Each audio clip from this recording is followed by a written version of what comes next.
What is it that drives us? What is the point of the chase? The polarity of dog mentality. Wolves have no goal.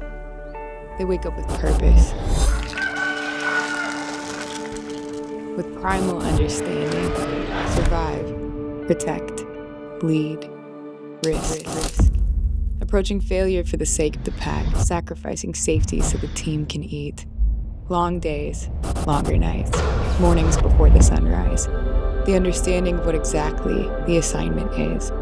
Bred for the discipline needed to achieve it, the wolf does not stand alone because the pack is who wins. Leaders provide first and eat last. We cannot survive without this sacrifice. Wake up. It takes what it takes.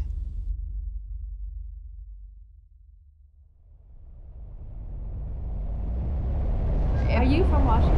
I'm not. I'm from Austin, Texas, originally. Okay. Today is actually day, I think it's 970 on the road for me. Wow. Just building this business. Didn't plan for it to be like that, but started as a 90-day, tour in summer to do camps and stuff, and then 90 days turned into 120 days, and then 120 days turned into more, and then. It was either I had a choice between buying a house, paying a mortgage, or investing in my team and paying them fairly and building the business. And so I chose the investing in my team and building the business. And so that's actually how I ended up here, to just pick up long house sits, to hang out with people's dogs, and then I can work and build my business from wherever I am. Orcas Island is just off the coast of Washington State, pretty much almost to Canada. Here, the surroundings of the island, it looks like trees, mostly. Trees and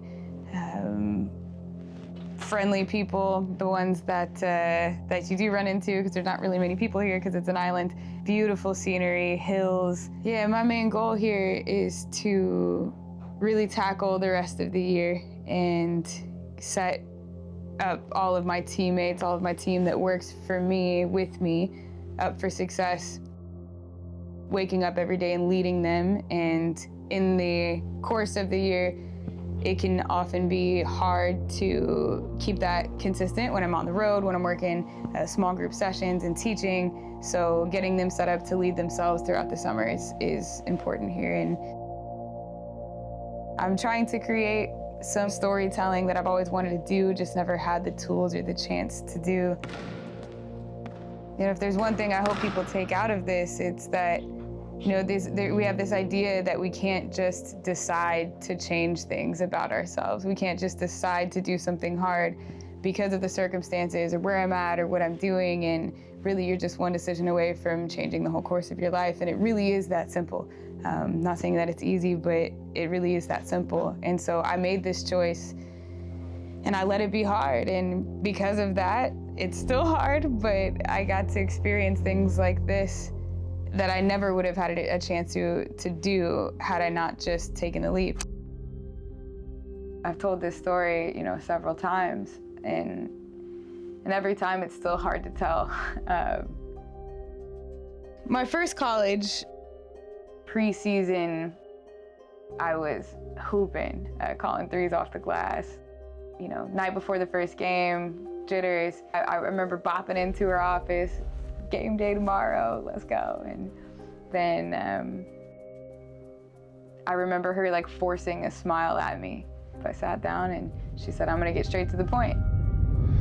You're in my bottom 8 and you probably won't see many minutes this season." When she said, "You're in my bottom 8, I was like, ain't no way.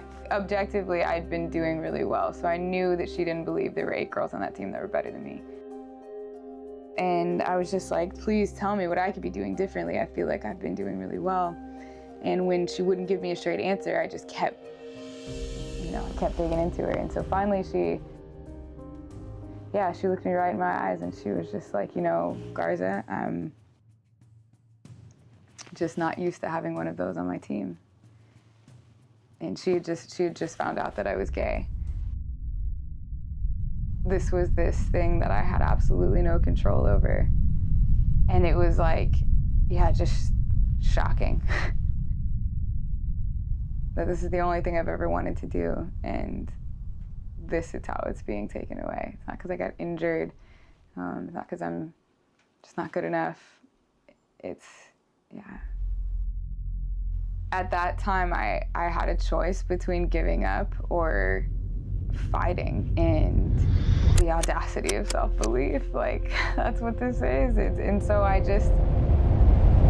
wish I could quantify it or explain it, or I wish I could say exactly where it came from, but I haven't been able to just yet. Instead of being defeated, I just was filled with drive. Every day I showed up.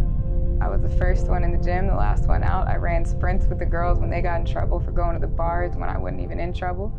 I would work out on game days to make sure I was keeping my body in shape. I would go as hard as I could in practice. I would, do extra shooting workouts. I just stayed in the gym.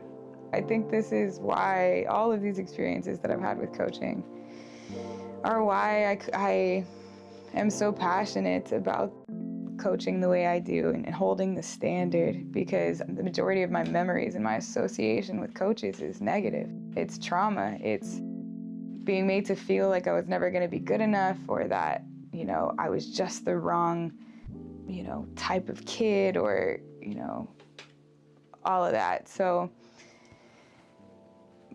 that's where all of this purpose comes from, is making sure that we're setting a new standard.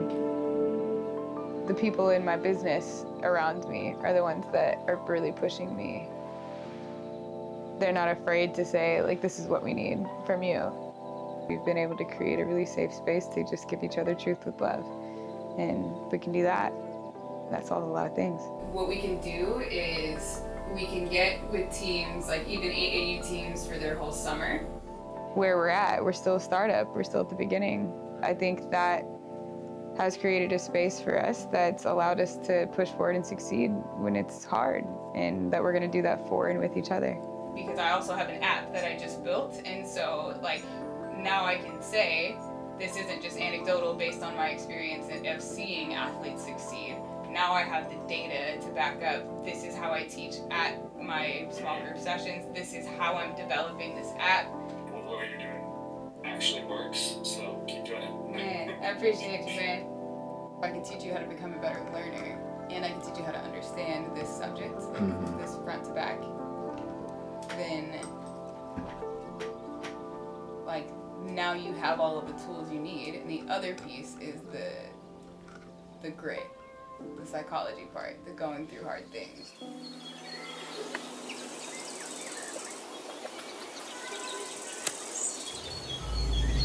Joan is the mother of Bernard, who Bernard and Susie own the cabin that I stay in each January. And Joan, when I first met her, I found out was one of the first women to ever be permitted to run in a marathon in the United States, which feels like that was not that long ago for us to be permitting women to run in races. But anyhow, Joan is a pioneer. When I met her, I was in the same space of trying to pioneer the Changing the Game conference as the first completely women-led coach and player development conference that we held at the Final Four that year. And so as I was building this, it felt very astute and a little bit like fate. I love that I just met Joan and it feels like I've known her for my entire life. She greets me every morning with this big cheesy smile on her face and a wave. It's something that resets my day every day. We go on walks with the dogs and I love hearing her stories, learning from her, asking questions. I love the questions she asks me about my own life and being able to share so vulnerably with this perfect stranger human being who's not a stranger anymore, because we're able to be so real with each other without judgment. And so I learned from Joan how to make the people around me feel warm right away as soon as they walk in through the door. That is the perfect setting for connecting to people in the way that I want to connect to people. Choosing to wake up and greet the day, no matter the weather, no matter the day, no matter what's going on. She's so consistent. So consistency is maybe another thing I learned from her, and her consistency shows in how active, how vivacious she is. To wake up with a routine each day is one of the most powerful things I can do for myself and for my business. I learned to get comfortable with the quiet, with the boring, with the little things inside of the process. I learned to find my confidence again. When all you have is 2 dogs in the mirror, you have to look at yourself and face yourself every day, and the ways that you're letting yourself down, the ways you're not holding your own standard. WNBA sweater. You want to test that? You want to do the thing you're talking about? So I go over there and there's these 2 girls shooting. Charlotte and Margot. I think just not wanting to impose, because that is sort of a, let me roll up on you and interrupt your workout. But I think coming from the heart that it comes from, like, I really can help you. I really can. How old are you? I'm 15. You're 15? Mm-hmm. I was wondering, it's like a Thursday. Yeah. Y'all just get out of school early or what? But yeah, I don't know, I was nervous, I felt weird. I'm sorry, I know it's weird. And you know, there's a camera guy here, and just be cool. And I just saw them, and I was like so inspired by that, because it's freaking cold outside and they're out there getting the work in. Like, that's so uncommon, and it just became easy. I didn't really have to think about presenting it in a way that an audience could digest. What would you say is the biggest problem in your own shot that comes up? If you had to be specific with it. Yeah, you too. Yeah, I come here. What's your name? Charlotte? Yeah, And then it would. Okay, bet. And this is at, what's your school's called? I don't know anything around here. So I went over to them and I just watched for a little bit, and they let me, like, I just was like, this is probably really weird, but I love that you guys are out here and you guys are already good shooters. Like, can I show you one thing I think that can improve both of your shots real quick? You know, I looked at both of your shots from over there. I think I could give you 1 or 2 things that would make your shots feel easier. You were saying your main problem in your own shot. What do you think that is? I think consistency, especially in like footwork. Okay, cool. How do you, when you miss, like when you're shooting outside, do you miss short or long or left or right, usually? You're scared and you know it's gonna be fine and really fun. And then once you finally just do it, you're like, oh yeah, okay, I wanna do that again. Y'all have 2 different problems and from what I could see, but if you guys would be okay with it, could you take like 10 shots and switch for a second so I can watch you shoot, and then I'll build you from there? This is so strange and random, I know. Thanks for humoring me. Are you good with that? Sure. Cool. Getting on a roller coaster. That's what it was, you know, what it made me feel like. Those are the same 2 feelings, that scared, but you really know it's fine. But sometimes you just need a little nudge or your big brother to throw you over his shoulder and make you do it. There were only 12 made shots in the whole NBA, strongest players ever, that had no dip. And so I want to try this with you. Can you just dip the ball on the catch and keep everything else about your shot the same? Your follow through is perfect.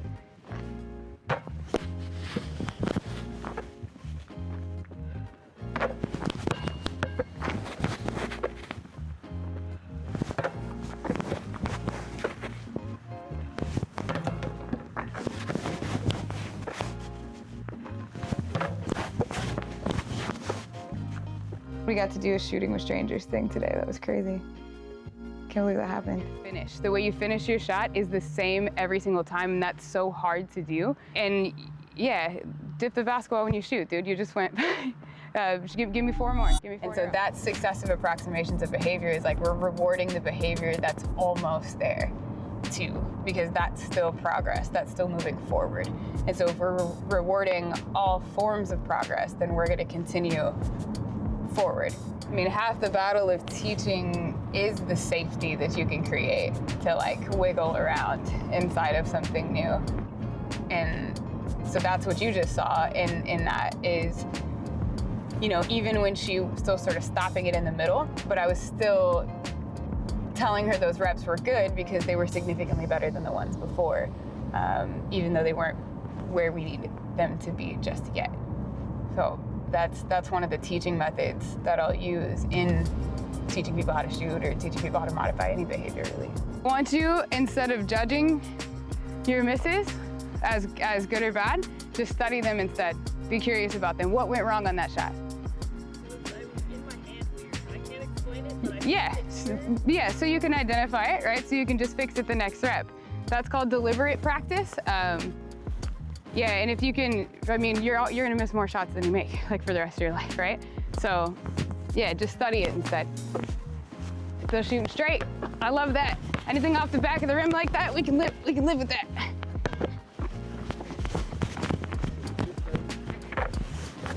That's all right. Really good, really good. That looks really easy. There it is. Smooth. That's crazy. When you're gonna see the before and after, dude, it's gonna be nuts, okay? You're putting your energy under, like through the ball, under the, like the bottom half of it, rather than just through the center of it. That would went underneath. So are you able to feel when it's happening or not yet? a little bit. What does it feel like whenever you get through the center?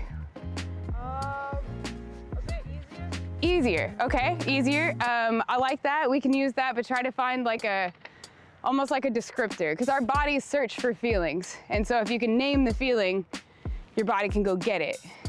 So shoot a couple more and just try to search for what it feels like when you're through the center. Yeah, perfect, great shot.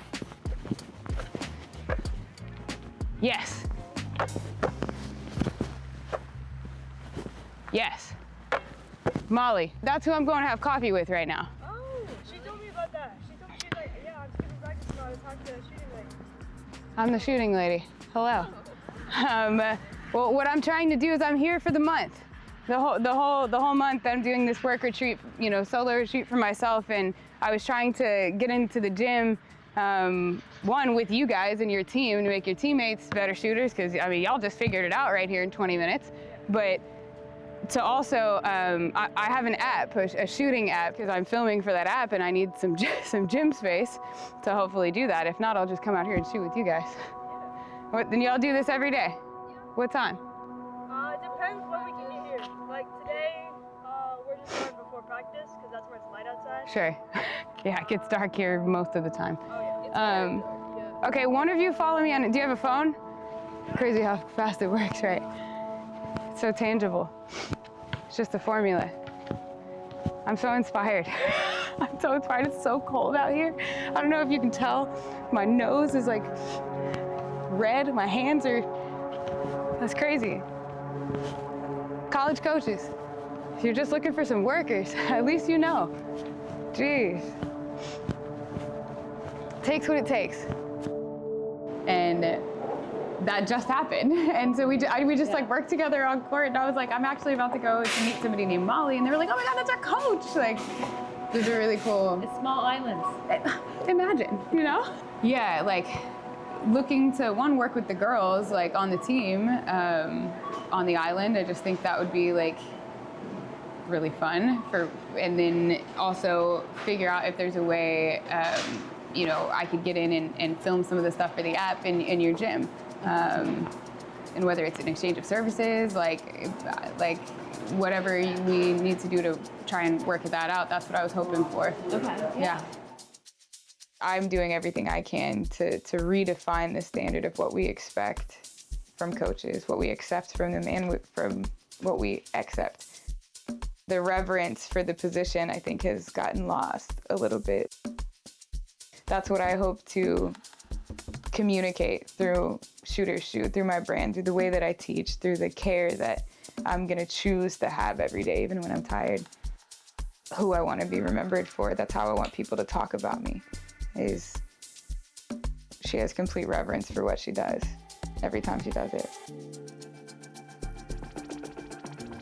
Every January is the first quarter.